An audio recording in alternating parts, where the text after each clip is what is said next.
The life of Carl Rogers is an unconventional journey into psychotherapy. Before pursuing psychology, Rogers initially studied agriculture and even spent a year at the Union Theological Seminary, contemplating a career in ministry. How does one move from the urge to pursue a career in agriculture and ministry to becoming one of the most influential psychotherapists in history? This video traces the journey of Carl Rogers. Watch till the end to uncover the profound impact of his contributions. Carl Ransom Rogers was born on January 8, 1902 in Oak Park, Illinois. He was the fourth of 6 children, born to Walter Rogers, a civil engineer, and Julia Cushing, a homemaker. Rogers grew up in a well-educated, conservative, middle-class Protestant household. His parents held firm beliefs about appropriate conduct, avoiding activities such as dancing, card playing, movie-going, smoking, drinking, or expressing sexual interest. Walter and Julia Rogers instilled in their children the importance of upholding high moral standards, diligence in work, and restraint in showing emotions. While Rogers' parents adopted a subtle and non-overbearing approach, their influence weighed heavily on him. He expressed feeling constrained by his parents' beliefs throughout much of his childhood and adolescence.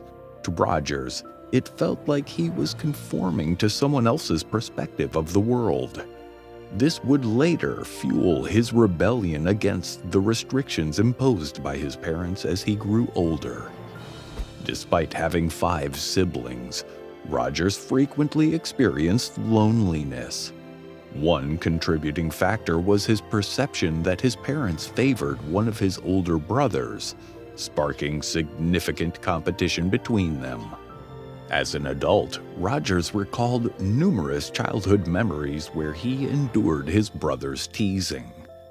Another factor in Rogers' childhood loneliness was his limited social life outside of his family circle.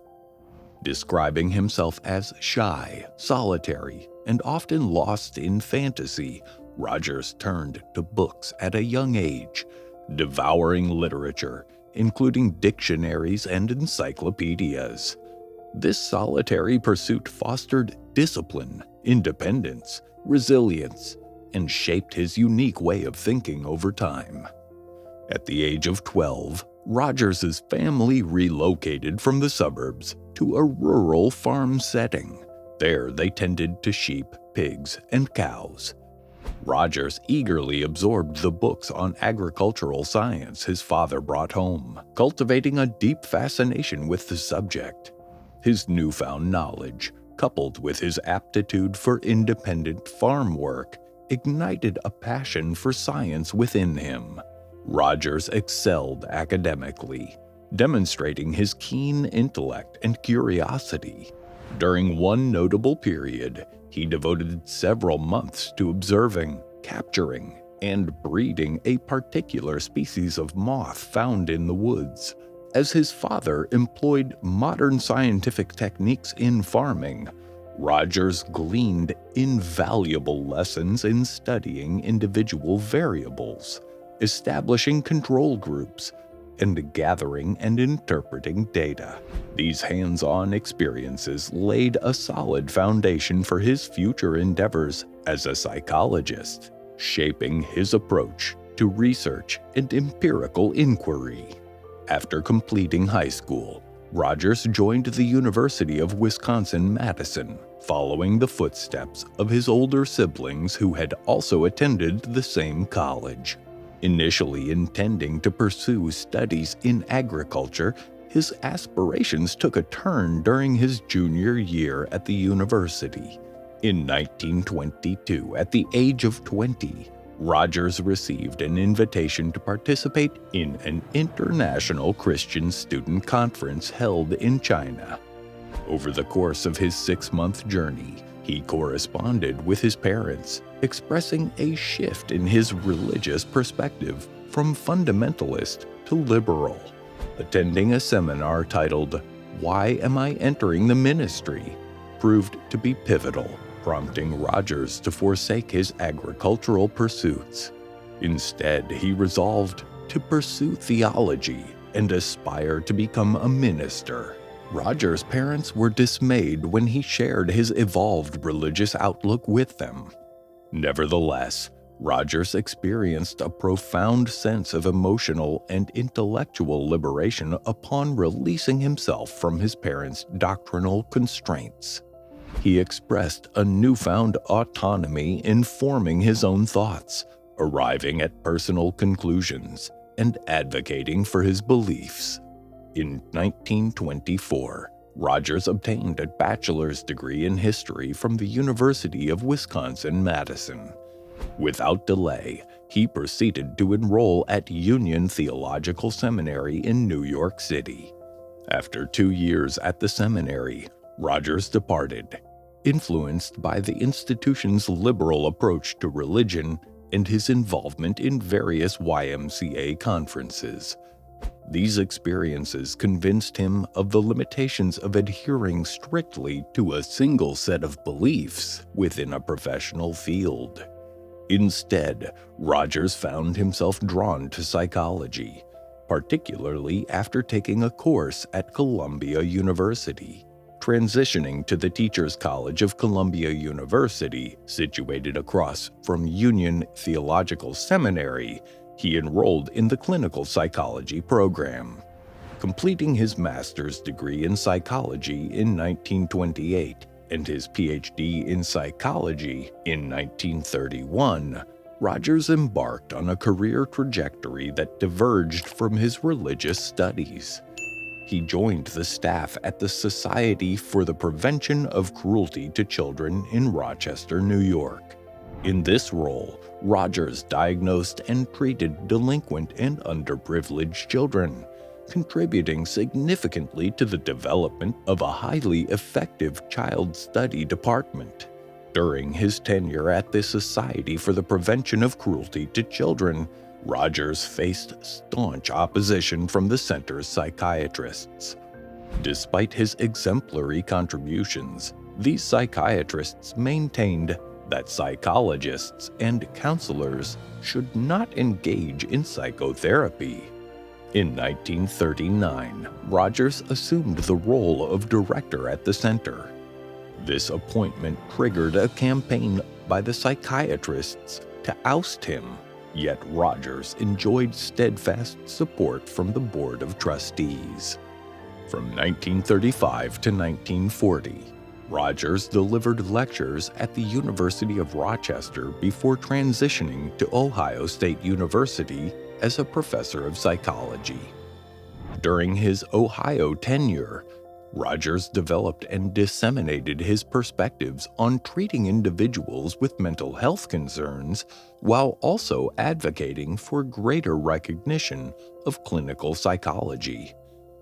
In 1947, Rogers assumed the role of professor of psychology and executive secretary of the Counseling Center at the University of Chicago.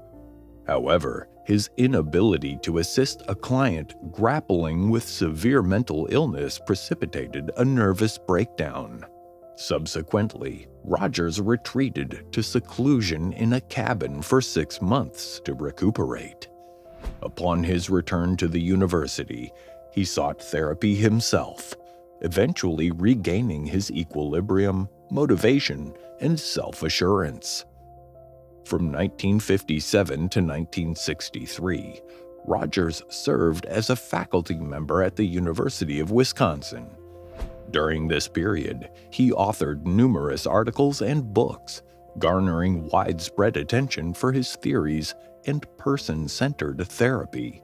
Person-centered therapy, also known as client-centered therapy, emerged as a groundbreaking approach in the field of psychotherapy, pioneered by Carl Rogers. Rooted in humanistic psychology, this therapeutic framework places paramount importance on the individual's subjective experience, emphasizing empathy, unconditional positive regard, and genuineness within the therapeutic relationship. At the core of person-centered therapy is the belief in the inherent capacity for self-awareness and self-directed growth within each individual. Rogers posited that individuals possess the innate resources necessary for psychological healing and personal development. Rather than adopting a directive or authoritative stance, the therapist assumes a non-judgmental, empathetic stance, facilitating the client's journey toward self-discovery and self-actualization. Central to the therapeutic process is the creation of a safe and supportive environment where clients feel accepted, understood, and valued. Through active listening, reflection, and empathetic understanding, the therapist endeavors to foster a deep sense of trust and rapport with the client, enabling them to explore their feelings, experiences, and concerns openly and authentically. Person-centered therapy diverges from traditional psychotherapeutic approaches by avoiding diagnostic labels, predetermined treatment protocols, and therapist-driven interpretations. Instead, the focus is on empowering clients to tap into their inner wisdom, making their own choices, and navigate their personal journeys toward greater self-awareness and psychological well-being. Today, certain mental health practitioners continue to implement person-centered therapy or its variants. Even therapists who don't explicitly align with the person-centered approach have integrated some of Carl Rogers's fundamental principles for cultivating a productive therapeutic alliance. Carl Rogers's therapeutic approach evolved over his lifetime, marked by continual refinement and adaptation. Initially grounded in person-centered principles, Rogers expanded his theory to incorporate new insights and perspectives garnered through clinical experience and scholarly inquiry. He embraced collaborative dialogue with peers and engaged in interdisciplinary discourse, enriching his understanding of human psychology and behavior. Rogers's emphasis on empathy, genuineness, and unconditional positive regard remained central, yet he remained open to integrating novel ideas and methodologies into his practice. This dynamic evolution ensured the ongoing relevance and applicability of Rogers's approach, perpetuating its enduring legacy in contemporary psychotherapy. Carl Rogers tied the knot with his childhood friend, Helen Elliott. Together, they welcomed 2 children, David and Natalie, and later cherished 6 grandchildren along with a great-grandchild. Both of Rogers's children excelled academically and pursued fulfilling careers. David pursued a career in medicine, eventually ascending to the position of dean at Johns Hopkins University. Meanwhile, Natalie carved out her own path as a respected psychotherapist, often collaborating with her father on psychology workshops.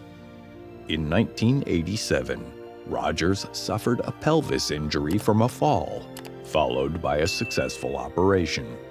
However, complications arose when his pancreas failed the next day. Rogers succumbed to a heart attack several days later on February 4, 1987. His legacy endured, as evidenced by his posthumous nomination for the Nobel Peace Prize a few months after his passing.